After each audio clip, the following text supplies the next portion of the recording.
താൻ അച്ഛനെ കെട്ടിപ്പിടിച്ച് കരഞ്ഞപ്പോൾ അവർ തോക്കുകൊണ്ട് തന്റെ തലയിൽ തൊട്ടെന്ന് പഹൽഗാം ഭീകരാക്രമണത്തിൽ കൊല്ലപ്പെട്ട മലയാളി എൻ രാമചന്ദ്രന്റെ മകൾ ആരതി പറഞ്ഞു. അത് വെടിവെക്കാനാണോ പേടിപ്പിക്കാനാണോ എന്ന് അറിഞ്ഞൂടാ എന്ന് നടുക്കുന്ന ഓർമ്മകൾ പങ്കുവെച്ചുകൊണ്ട് ആരതി പറഞ്ഞ വാക്കുകളായിരുന്നു. തന്റെ കൺമുന്നിൽ വെച്ചാണ് അച്ഛനെ വെടിവെച്ചത്. മക്കളുമായി കാട്ടിലൂടെ ഓടുകയായിരുന്നെന്നും അവർ പറഞ്ഞു. നിറയെ ടൂറിസ്റ്റുകൾ ഉണ്ടായിരുന്നു. മിനി സ്വിറ്റ്സർലാൻഡിലായിരുന്നു ഞങ്ങൾ. അവിടെ സ്വിപ്പ് ലൈൻ പോലുള്ള കുറെ ആക്ടിവിറ്റീസ് ഉണ്ട്. പെട്ടെന്നൊരു ശബ്ദം കേട്ടു. വെടിവെച്ച ഒച്ചയാണോ എന്ന് അറിയില്ല. പിന്നെയും ശബ്ദം കേട്ടു. അപ്പോൾ ഭീകരാക്രമണമാണെന്ന് മനസ്സിലായി. അമ്മ കൂടെ ഉണ്ടായിരുന്നില്ല. ഞാനും അച്ഛനും മക്കളും അവിടെ നിന്ന് ഓടി. ചുറ്റും കാടാണ്. പലരും പല ഡയറക്ഷനിലാണ് ഓടുന്നത്. അതിനിടയിൽ ഒരു ടെററിസ്റ്റ് വന്നു.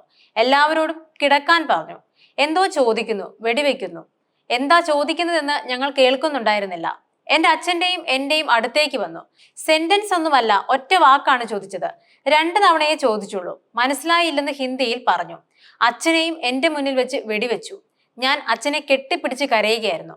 അമ്മ പോകാമെന്ന് മക്കൾ കരഞ്ഞു പറഞ്ഞു. അച്ഛനെ ഇനി സേവ് ചെയ്യാനാകില്ലെന്ന് മനസ്സിലായി. ഓൺ ദ സ്പോട്ട് ഡെഡ് ആയിരുന്നു. ഞാൻ എന്റെ മക്കളെയും കൂട്ടി ആ കാട്ടിലൂടെ ഏതൊക്കെയോ വഴികളിലൂടെ ഓടി. പലയിടത്തു നിന്നും വരുന്നവർ ഒരു സ്ഥലത്തെത്തി. 3/4 മണിക്കൂർ കഴിഞ്ഞപ്പോൾ ഫോണിന് സിഗ്നൽ കിട്ടാൻ തുടങ്ങി. ഞാൻ കശ്മീർ സ്വദേശി കൂടിയായ എന്റെ ഡ്രൈവറെ വിളിച്ചു. അയാളാണ് എല്ലാവരെയും അറിയിച്ചത്. 7 മിനിറ്റിനുള്ളിൽ മിലിറ്ററിയും പ്രദേശവാസികളും ഒക്കെ ഓടി മുകളിൽ പോകുകയായിരുന്നു. ഞാൻ അച്ഛനെ കെട്ടിപ്പിടിച്ച് കരഞ്ഞപ്പോൾ അവർ തോക്കുകൊണ്ട് എന്റെ തലയിൽ തൊട്ടു. അത് വെടിവെക്കാനാണോ പേടിപ്പിക്കാനാണോ എന്ന് അറിഞ്ഞൂടാ. മക്കൾ കരഞ്ഞതുകൊണ്ട് അയാൾ വിട്ടിട്ട് പോയതാകാം. എന്റെ അടുത്ത് വന്നയാൾ സൈനിക വേഷത്തിലായിരുന്നില്ല. മലയുടെ മുകളിലാണ് സംഭവം നടന്നത്. എവിടെ വെച്ചാണ് ആക്രമണം ഉണ്ടായതെന്ന് ചോദിച്ചപ്പോൾ എന്റെ അച്ഛൻ മരിച്ചെന്ന് പറഞ്ഞു. രാത്രിയാണ് ഐഡന്റിഫിക്കേഷന് വിളിച്ചത്. അവിടുത്തെ സർക്കാരാണെങ്കിലും ഇവിടുത്തെ സർക്കാരും കേന്ദ്ര സർക്കാരും പ്രദേശവാസികളും എല്ലാം കുറെ സഹായിച്ചു. ആളുകളെ വിളിക്കാനും ഭീകരനെ കുറിച്ച് പറയാനും ഒക്കെയായി ഞാൻ ഓടി നടക്കുകയായിരുന്നു. അപ്പോൾ എന്റെ ഡ്രൈവറും കശ്മീരിലെ തന്റെ വേറെ ഒരാളുമാണ് എന്റെ അനിയനെയും ചേട്ടനെയും പോലെ ഒപ്പമുണ്ടായിരുന്നത്. രാത്രി 3 മണി വരെ മോർച്ചറിയുടെ മുന്നിലായിരുന്നു. കശ്മീരിൽ എനിക്ക് 2 സഹോദരങ്ങളെ കിട്ടിയെന്നാണ് ഇന്നലെ ഞാൻ ബൈ പറഞ്ഞപ്പോൾ അവരോട് പറഞ്ഞത്. എല്ലാവരോടും അമ്മയോട് പറയരുതെന്ന് പറഞ്ഞിരുന്നു.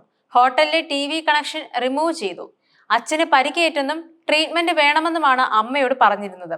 ഇന്നലെ രാത്രി ഇവിടെ എത്തിയ ശേഷമാണ് അമ്മയെ അറിയിച്ചതെന്നും ആരതി പറഞ്ഞു.